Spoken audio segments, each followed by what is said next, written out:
안녕하십니까, 박사입니다. 가자 분쟁을 안건으로 상정한 유엔 총회 투표 결과는 지정학적 격변을 나타내주고 있습니다. 휴전을 하지 말고 계속 분쟁을 해야 한다는 쪽은 14표에 불과했습니다. 휴전을 반대하는 미국 등 이스라엘 편에 선 쪽은 소수였습니다.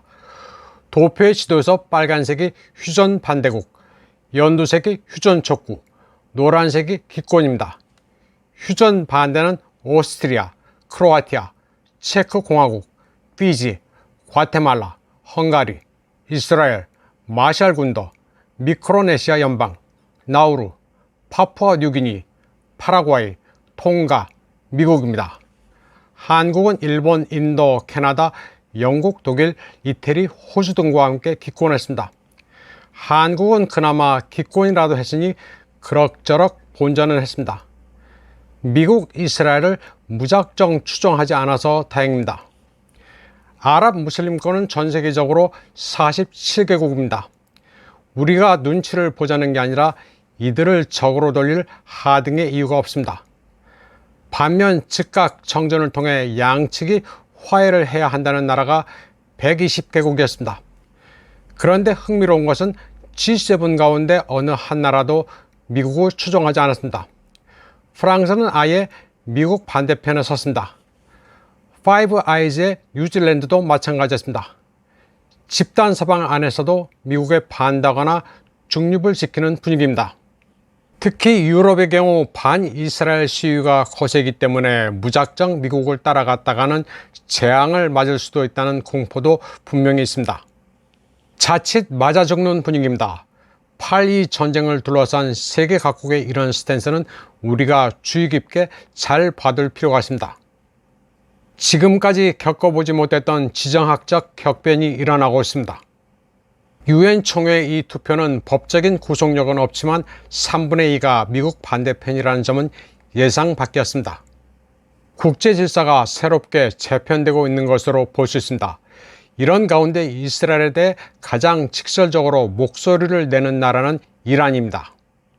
이란과 레바논, 이라크, 예멘 등은 모두 준군사 조직을 거느리고 있는데 이스라엘의 칼끝을 겨누고 있습니다.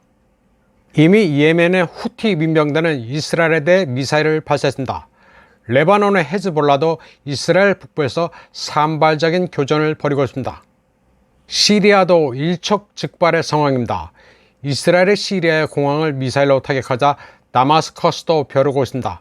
시리아를 지지하는 러시아도 다마스커스의 군사 지원을 약속하고 있습니다. 시리아는 중국과도 굉장히 각별해졌습니다. 중국이 아시안게임 개막식에 초청해 최고의 프로토콜로 대한 리더가 시리아의 아사드 대통령입니다. 아사드 대통령은 중국을 방문하고 나서 미국에 대해 그동안 약탈한 석유 대금을 물어내라고 요구하기도 했습니다. 시리아의 미군 기지는 나가래도 안 나가고 미국이 불법으로 주둔하고 있는 상태입니다. 시리아의 석유를 훔쳐 팔기 위해서였습니다. 이런 가운데 가장 몸값을 올리고 있는 나라는 중국입니다. 왕이가 워싱턴으로 날아가 블링컨을 만난 것도 미국이 다급해 초청한 것입니다.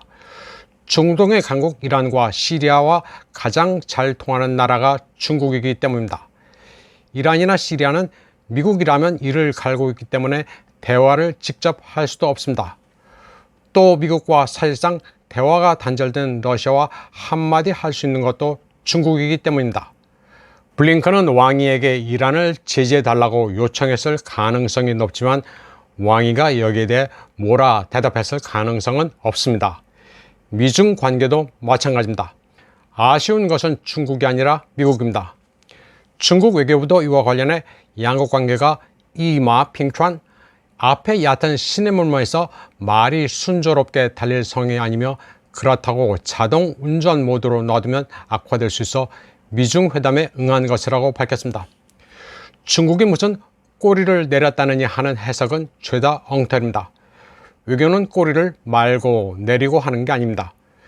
중동 사태는 오는 11월 15일로 예정된 샌프란시스코 에이펙에도 직접적인 영향을 미치게 됩니다.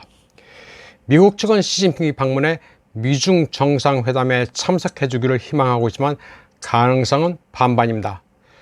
유엔 총회 결과로 봤을 때 아시아의 무슬림 국가인 말레이시아, 인도네시아가 불참할 가능성도 있습니다.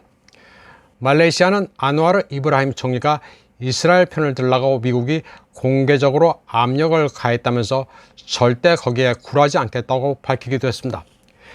에이펙의 전망은 그리 밝지 않습니다. 그래서 중국도 시진핑이 가는 게 아니라 리창 국무원 총리가 대신 참석할 가능성도 있습니다.